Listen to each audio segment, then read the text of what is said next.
Hello guys, we are Team 3 LDL. In today's presentation, I will be talking about Butter's Law of Photonics. No, not this butter.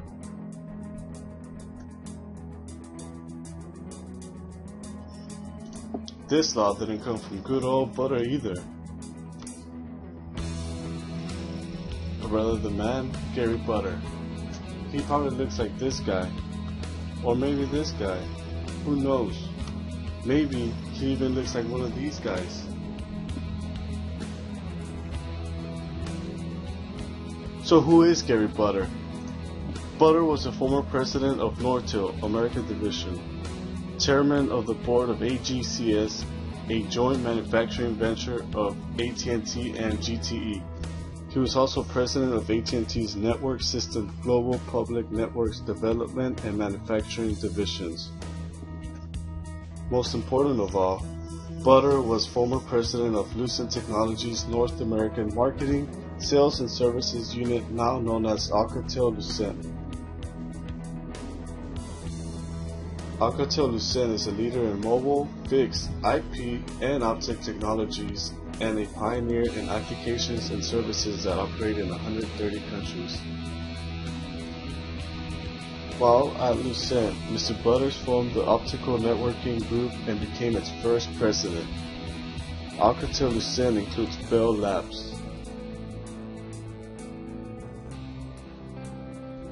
Bell Labs is one of the world's foremost centers of research and innovations in communication technology. One of the most notable innovations of Bell Labs was the invention of the transistor in 1947.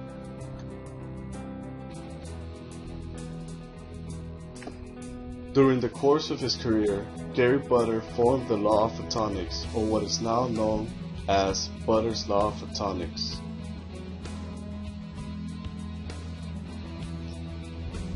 First, let's define what photonics is before we proceed to review Butter's Law.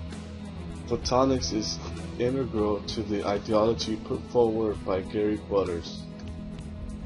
Photonics, the branch of technology concerned with the properties of transmission of photons, for example, in fiber optics. In turn, a photon is an elementary particle and the force carrier for electromagnetic force. To explain more how photonics work, here's a short video about how a large company such as Intel uses them.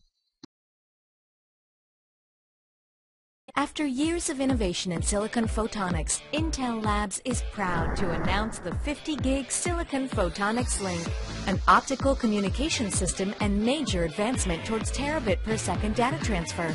This concept vehicle is the first end-to-end silicon photonics data connection with integrated lasers.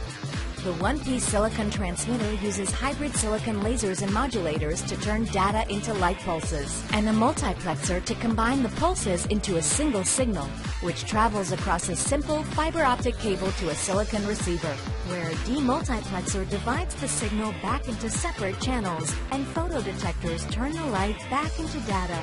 Intel continues to scale up bandwidth of individual laser channels to transmit more data.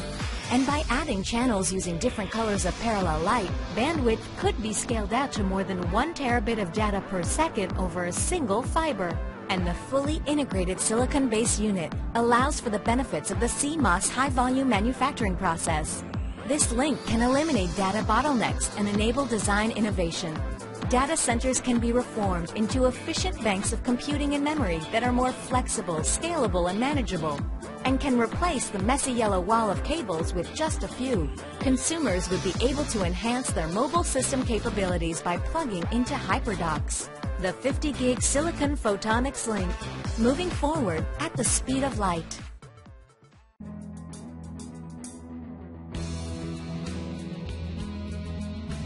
Today, some 10 billion digital bits can be transmitted per second along an optical fiber link in a commercial network, enough to carry tens of thousands of telephone calls.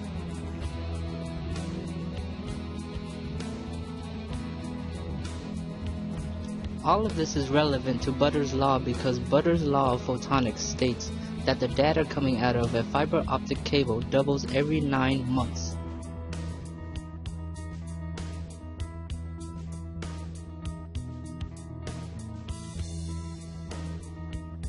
This means that the cost of networking is expected to decrease every 9 months by half, while data usage and capabilities increase. Communication costs are also decreasing. For example, Skype is a free-use application which allows video chat across the globe. Internet prices are steadily dropping in terms of bits per second, making Skype more accessible to many people.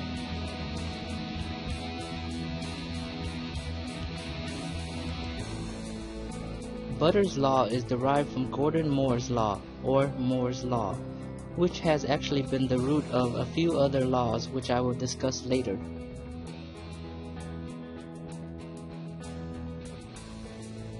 It is necessary to give tribute to Gordon Moore for his contributions to the field and influence to others.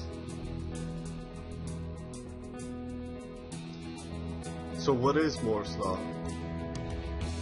Moore's law is the observation that over the history of computing hardware, the number of transistors on integrated circuits doubles approximately every 2 years. This line graph illustrates the transistor count doubling every 2 years.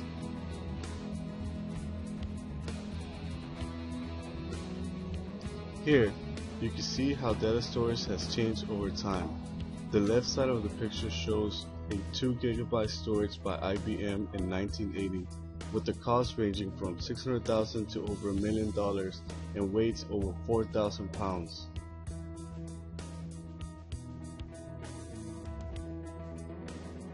To the right, with equivalent if not more data storage capability, are Samsung micro SD cards with 32 GB storage capability in one small inch chip that weighs half a gram with the value of $100 to $150.